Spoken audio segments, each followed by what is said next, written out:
MV79 जाकालगुंडी जंगल 450 KG dumping गंजे ठाब होइछि।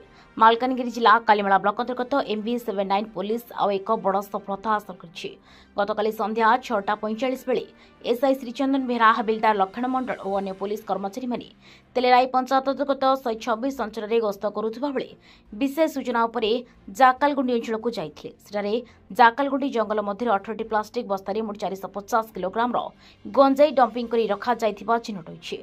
घटनास्थल में कौन व्यक्ति उपस्थित नथिले।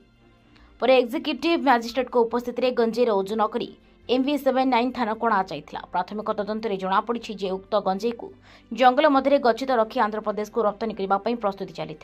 उक्त गंजेर आनुमानिक मूल्य स्थानीय बजार में प्राय 14 लाख टंका, जो राज्य बाहर यार मूल्य प्राय 40 लाख टंका पर्यंत होगा सूचित होइछि। एने MV79 थाना केस नंबर 166/25 अधीन NDPS आईन रे मामला को रुजु करा जायछि।